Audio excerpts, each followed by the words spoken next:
사도행전 6장 1절부터 7절까지 한 목소리 같이 합독합시다. 그때 제자가 더 많아졌는데 헬라파 유대인들이 자기들의 과부들이 매일 구제에 빠짐으로 히브리파 사람을 원망하니 12사도가 모든 제자를 불러 이르되 우리가 하나님의 말씀을 제쳐놓고 접대를 일삼는 것이 마땅하지 아니하니 형제들아 너희 가운데서 성령과 지혜가 충만하여 칭찬받는 사람 7을 택하라. 우리가 이 일을 그들에게 맡기고 우리는 오로지 기도하는 일과 말씀 사역에 힘쓰리라 하니 온 무리가 이 말을 기뻐하여 믿음과 성령이 충만한 사람 스데반과 또 빌립과 프로고로와 니가노로 디몬과 바메나와 유대교에 입교했던 안디옥 사람 니골라를 택하여 사도들 앞에 세우니 사도들이 기도하고 그들에게 안수하니라. 하나님의 말씀이 점점 왕성하여 예루살렘에는 제자의 수가 더 심히 많아지고 허다한 제사장의 무리도 이도에 복종하니라. 아멘. 네, 중직자의 눈 24시, 재직의 눈 24시 이런 제목으로 잠깐 말씀 나누겠습니다. 먼저 1절에 보면 그때 제자가 더 많아졌는데 일단 사람들이 많이 몰려들었다는 얘기죠. 근데 교회가 많이 부흥이 되게 가지만 문제가 터졌습니다. 무슨 문제가 터졌냐면 유대인들 가운데 그 디아스포라로 그 헬라파 유대인들이 있었어요. 이 사람들은 그 포로 시대에 그 이스라엘 바깥으로 포로로 끌려갔다가 바깥에서 정착된 그 디아스포라 흩어진 사람들입니다. 그들이 이제 회당을 지어놓고 그들이 신앙을 지켰었고요. 또 히브리 안에는 이스라엘 안에는 히브리파 사람들이 있었어요. 그러니까 외국에서 온 이 유대인들 그리고 이 히브리 안에 있었던 유대인들 사이에 갈등이 생겼는데 아무래도 이제 히브리 지역에 이스라엘 안에 있는 사람들이 그쪽에 교회가 있다 보니까 아무래도 이제 영향권이 컸나 봐요. 그래서 히브리 사람들의 구제에 좀 신경을 많이 쓰고 바깥에서 온 헬라파 유대인들의 그 과부들이 있었는데 그 구제에 좀 소원했나 봅니다. 그래서 이 구제 문제 때문에 교회에 막 분란이 일어납니다. 누구는 더 많이 가져가고 누구는 조금 가져가고 이런 일들이. 교회는 이렇게 문제라고 하면 문제라고 할 수 있는 일들이 생깁니다. 뭐 누구는 더 맡아서 하고 누구는 더 안 맡아서 뭐 이런 일도 있고요. 또 어떤 사람들은 또 뭐 인기가 있고 어떤 사람들은 또 인기가 없고 이런 게 많아요. 그래서 뭐 어느 교회 가보면은 뭐 어느 권사님파, 어느 장로님파, 또 어느 부목사님파, 어느 담임 목사님파 막 이 사분을 쪼개져 가지고 당파 싸움 하듯이 하는 교회들이 있어요. 그 다 잘못된 거죠. 우리 그레이스 교회는 오직 그리스도 파회는 없어야 됩니다. 그죠? 우리는 오직 그리스도죠. 그래서 이러한 일들이 생길 때 교회는 뭐가 중요하냐 이 생각을 해야 됩니다. 이때 우리 초대교회가 뭘 생각했냐면 우리가 해야 될 뭐가 중요한 거지? 이 생각을 한 거예요. 가만 생각해 보니까 물론 구제하는 일 중요하지만 더 중요한 게 있는데 놓치고 있는 거예요, 교회가. 더 중요한 일이 바로 복음 전하는 일인데, 기도하는 일인데, 맨날 뭐 서로 이 구제 문제 때문에 갈등하느라고 싸우느라고 정작 해야 될 제일 중요한 일을 못하고 있는 거예요. 그래가지고 그때 사도들이 머리가 번뜩하더니 깨달아진 겁니다. 이야, 우리가 지금 뭐하고 있냐 이거. 자칫하면 마귀한테 속아가지고 진짜 교회가 해야 될 일은 못하고 엉뚱한 거 갖다 시간 다 보낼 뻔했다. 그래서 그렇게 깨닫게 됩니다. 그래서 2절에 이런 고백을 하게 돼요. 12사도가 모든 제자를 불러 이르되 우리가 하나님 말씀을 제쳐놓고 접대를 일삼는 것이 마땅치 아니하니. 하나님 말씀 제쳐놓고 우리가 딴 거 하고 있는데 지금 이건 마땅치 않지 않냐. 여러분 말씀 운동하는 거 제쳐놓고 딴 거 신경 쓰면 되겠습니까? 그죠? 그 사도들이 말씀 전하는 거 집중해서 하라고 세워놨는데 정말 하나님의 종들이 이 말씀 전하는 건 못하고 맨날 교회 와서 사람들 막 가난한 사람들 막 접대하는데 시간 다 보내는 겁니다. 다 지쳐가지고 말씀 준비는 하나도 못하고 전도는 하나도 못하고 이렇게 돼버린 거예요. 그래서 얻은 지혜가 3절입니다. 형제들아 너희 가운데서 성령과 지혜가 충만하여 칭찬받는 사람 7을 택하라. 우리가 이 일을 그들에게 맡기고 우리는 오로지 기도하는 일과 말씀 사역에 힘쓰리라. 그래서 진짜 교회가 해야 될 일을 바르게 찾은 것이죠. 여러분, 우리 재직들은 항상 그 생각을 해야 됩니다. 하나님이 우리 그레이스교를 왜 세우셨는가? 나를 왜 집사로 부르셨는가? 세우셨는가? 진짜 교회에 가장 해야 될 중요한 일은 뭔가? 오늘 사도들은 이런 얘기를 했어요. 말씀 전하는 일, 말씀 사역, 그리고 기도하는 일. 이게 교회가 진짜 해야 될 일이다. 그래서 그 일을 각각 맡아서 할 수 있는 일꾼을 세우자. 그래서 세운 일꾼들이 어떤 사람들입니까? 세 가지가 충만한 사람이죠. 믿음이 충만한 사람, 성령이 충만한 사람, 지혜가 충만한 사람. 이런 사람들을 세우자. 그래서 7명을 세웠던 것입니다. 그래가지고 이 초대교회가 뭘 했냐면 진짜 복음운동 한 겁니다. 복음운동 하게 되니까 어떤 일이 일어나죠? 7절과 같은 일이 일어납니다. 하나님의 말씀이 점점 왕성하여 예루살렘에 있는 제자의 수가 더 심히 많아지고 허다한 세상의 무리도 이도에 복종하니라.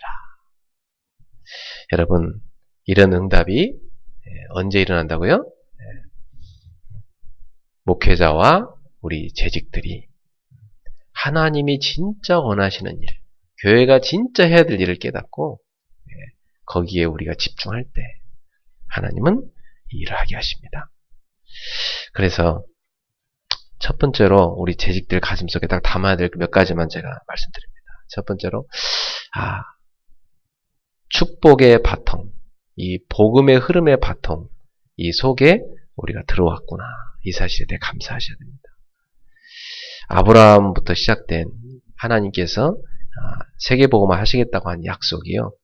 모세, 또 사사시대 사무엘, 그리고 다윗과 히스기야 왕, 요시야 왕, 또 포로시대 때 다니엘과 에스더, 또 성전을 회복하려 했던 학개라든지 에스라, 느헤미야 이런 인물들 통해서 쫙 축복의 바통이 이어지다가 초대교회 때 와서 그 세계복음화하는 축복의 바통을 이어서 받았죠.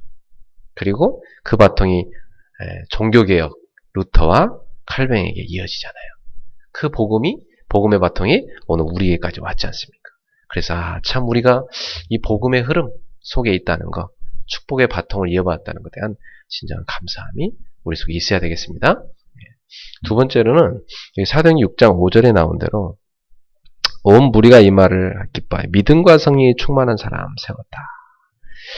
또 3절에도 보면 성령과 지혜가 충만하여 칭찬받는 사람 7을 택하라. 그래서 결국 믿음, 지혜, 성령 충만한 사람을 세웠던 것입니다. 우리 재직들은 항상 이런 사람이 되어야 됩니다. 믿음 충만한 재직, 성령 충만한 재직, 지혜 충만한 재직 되셔야 돼요. 믿음이 왜 충만해야 되냐면 교회 일은요, 믿음으로 하는 거예요. 세상 머리로 절대 하는 게 아니에요. 인본주의로 교회 일 하는 게 아니잖아요.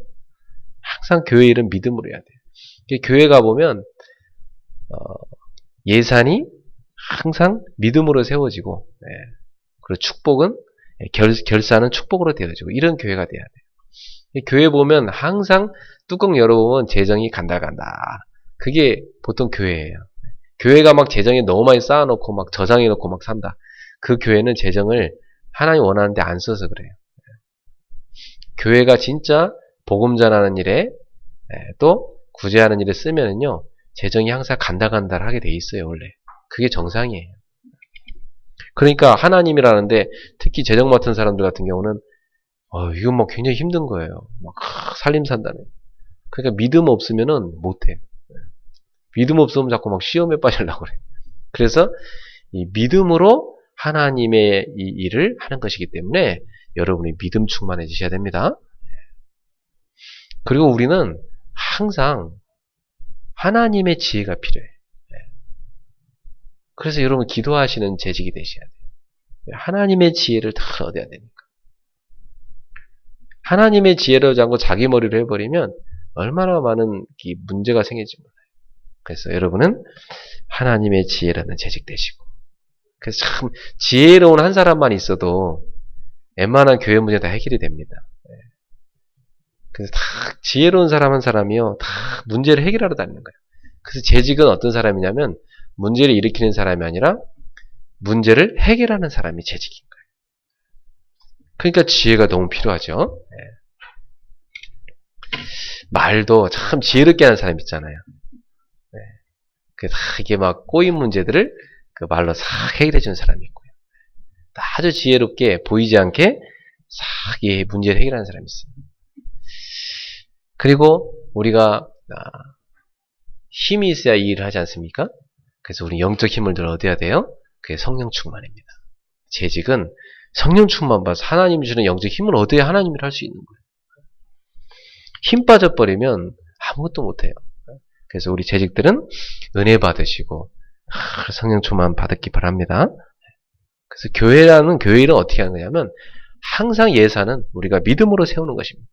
후퇴하는 게 아니라 전진하면서 믿음으로. 그러고 나면 하나님이 그 믿음의 예산에 축복의 결산을 다 주시는 거예요. 야, 하나님 이렇게 하셨구나.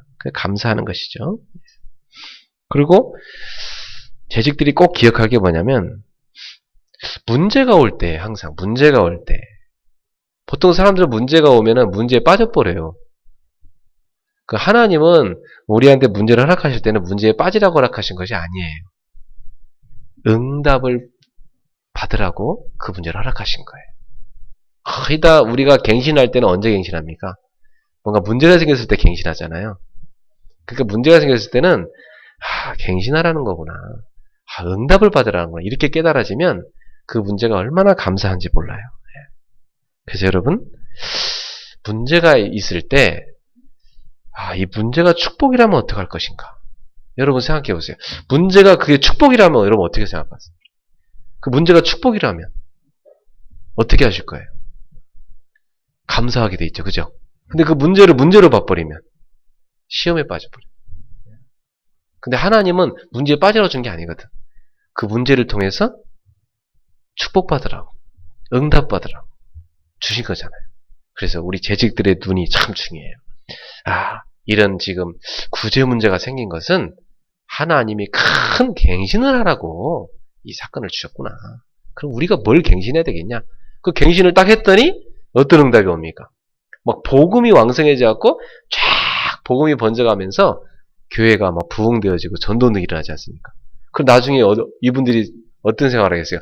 참 너무 감사한 응답이었다. 그 문제가 생긴 게 우리로서는 너무 감사한 일이었다. 그 문제 때문에 우리가 갱신을 하게 된 거니까. 너무 감사하게 되지 않습니까? 그래서 우리 재직들의 눈은 항상 문제가 생기면 문제를 보는 게 아니라 축복이구나. 교회 안에 누가 문제를 일으켰다. 그럼 막 그 사람을 공격하고 막 어떻게 하는 게 아니라 가만 놔두고 살며시 그 속에 하나님 계획이 뭔가 그 축복을 찾아내서 쫙 응답을 받으셔야 됩니다. 그래서 살리는 겁니다. 그리고 나아가서 보면 뭐가 보이죠? 하나님의 계획이었구나. 이게 보이는 겁니다. 하나님의 계획이 다 보이는 거예요. 세 번째입니다. 사도행전 6장 7절에 보니까 그랬더니 어떤 응답이 왔어요? 하나님의 계획을 따라가니까 말씀이 점점 왕성하여 그랬어요. 말씀이 막 살아 움직이는 일을 하죠. 교회는 이래야 돼요. 그죠?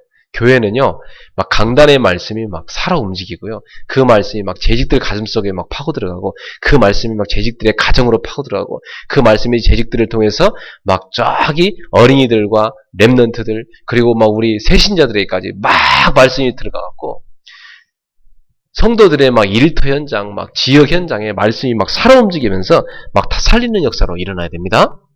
그게 살아있는 교회의 모습이에요. 그러다가 어떤 일이 생기죠? 예루살렘의 제자의 수가 더 심히 많아졌다. 그래서 우리 교회는 어떤 전략을 항상 갖고 있냐면 예수님 방법이에요. 예수님은 항상 두 가지 전략을 했어요. 이 축제 전략과 제자 전략을 항상 하셨어요. 그래서 예수님은 막 사람들 빵도 주고 막 기적 일으켜갖고 막 사람들 빵도 먹이고 막 기적 일으켜갖고 그들에게 막 감동도 주고 또 병든 사람 막 치유도 하시고 막 또 하나님의 막 이 축복을 쏟아 부어주시고 이렇게 하셨어요. 그러면서 예수님이 진짜 한 건 뭐냐면 그걸 하고자 한 건 본래 의도가 아니고요. 진짜 하고자 했던 것은 따로 조용히 제자들을 불렀어요. 소수의 제자를 따로 불러갖고 제자들을 훈련시키셨어요. 그래서 우리 교회는 이 일을 해야 돼요. 진짜 제자를 키우는 일. 그쵸? 그래서 우리가 막 예배는 막 축제로 드리죠. 그렇지만 여러분 같은 이런 소수의 제자들, 딱 제자들을 따로 모아갖고 훈련시켜. 사실은 제자를 모집한 게 아니고 예수님이 지명하에 부르셨어요. 누구누구 딱 집사로, 권사로, 안수집사로 딱 임명해요. 장로로 임명해가지고 그들을 제자로 따로 세워서 훈련시킨 겁니다. 진짜 교회가 할 일은 이 제자를 키우는 일이에요. 우리는 그 일에 집중해야 됩니다. 그랬더니 어떤 일이 났어요? 제사장의 무리도, 허다한 제사장의 무리도 이들에 복종했다. 과거에는 막 기독교를 박해했던 사람들 있잖아요. 그런 원수들이 다 뒤집어져 갖고요. 다 돌아갔어요. 이 복음 앞으로. 할렐루야죠. 그죠? 이런 역사가 일어나는 것입니다. 결론을 맺겠습니다. 무엇을 하느냐 참 중요하죠. 근데 무엇을 하느냐보다 더 중요한 것은 무엇을 보느냐. 근데 무엇을 보느냐보다 더 중요한 것은 무엇을 가지고 있느냐입니다. 내가 뭘 가지고 있느냐에 따라서 보는 눈이 달라지고 보는 거에 따라서 하는 게 달라지게 되어 있습니다. 여러분은 오늘 말씀드린 것처럼 진짜 교회가 해야 될 중요한 게 뭐냐. 이것을 딱 갖고 있어야 됩니다. 그리고 딱 축복의 이 바통을 딱 붙잡고 복음의 흐름 속에 들어가 있으셔야 되고 또 믿음과 성령과 지혜가 충만해요. 문제를 응답으로 축복으로 볼 수 있는 눈을 가지고 있고 하나님의 계획을 보는 그런 눈을 갖고 있어야 됩니다. 재직은 어떤 눈을 갖고 있어야 되냐? 재직은 교회가 말씀이 왕성해지게 하는. 그래서 막 많은 사람들 축제도 하지만 진짜 중요한 것은 제자를 키우는 거. 이게 교회가 할 일이라는 거. 그래서 재직은 항상 이 세 가지 눈을 갖고 계셔야 되겠어요? 재직은 복음의 흐름을 보는 눈, 재직은 문제를 보는 게 아니라 응답을 보는 눈, 하나님의 계획을 보는 눈, 재직은 많은 무리를 보는 게 아니라 제자를 보는 눈. 이걸 재직들은 딱 갖고 오기를 바랍니다. 현실을 바라보고 속지 말고 오늘 하나님이 나와 함께 하시는구나. 이 사실을 붙잡기를 축복합니다. 그래서 여러분이 때로 어떻게 우리는 어렵다 하지만 하나님께는 중요한 일이에요. 그 순간이. 난 너무 힘들어요. 그러는데 알고 보면 하나님은 중요한 일을 하는 그때예요. 그 시간. 이스라엘 사람들이 막 고난받고 멸망하고 하는 것 같죠. 핍박받고 하는 것 같지만 알고 보니까 하나님이 하나님이 정말 중요한 일을 하는 시간이었고요. 또 초대교회가 막 핍박받고 하는 것 같지만 그때가 사실은 중요한 제자들이 세워지는 시간표였고요. 그렇죠? 그러니까 우리는 어렵다 하지만 알고 보면 하나님께는 중요한 일을 하는 시간인 것입니다. 그래서 현실 보고 속지 말고 하나님이 함께 하시고 하시고자 하는 그 일을 딱 붙잡으셔야 돼요. 그래서 오직 성령이 너에게 임하시면 너희가 권능받고 땅까지 내치게 되리라. 볼지어다 내가 세상 끝날까지 너희와 항상 함께 있으라. 오늘도 함께 하시는 주님으로 인해서 재직들은 24시간 세 가지 눈을 갖고 승리하게 되기를 예수님의 이름으로 축원합니다. 오늘도 성도들이 많은 있게 지친 세상 일 갖고 옵니다. 여러분이 유료해 주시고 잘 격리해 주시고 새 가족들 잘 챙기셔서 예배의 전체 흐름을 여러분이 주도해 가길 바랍니다. 기도합시다. 하나님 감사합니다. 초대교회가 큰 시스템에 갱신을 했습니다. 일하는 것에 너무 목회자들이 빠지지 않게 하고 그 모든 제반일들을 성령과 믿음과 지혜가 충만한 재직들이 감당을 하고 목회자는 말씀 사역과 기도한 일에 전무하게 되었고 그로 인해서 말씀이 왕성해지고 많은 제자의 수들이 일어나고 또 핍박자들이 돌아오는 역사들이 일어났습니다. 사랑하는 주님, 정말 교회가 해야 될 이 중요한 일을 할 수 있도록 우리 재직들의 눈이 세 가지 눈으로 변화되게 하옵소서. 예수님의 이름으로 기도하옵나이다. 아멘. 주기도를 마칩시다. 하늘에 계신 우리 아버지여, 이름이 거룩히 여김을 받으시오며 나라가 임하시오며 뜻이 하시는 같이 땅에서 이루어지이다. 오늘 우리에게 일용할 양식을 주시옵고 우리가 우리 교회 죄진 자를 사하여 준 것 같이 우리 죄를 사하여 주시옵고 우리를 시험에 들게 하지 마시옵고 다만 악에서 보호하시옵소서. 나라와 권세와 영광이 아버지께 영원히 있사옵나이다. 아멘.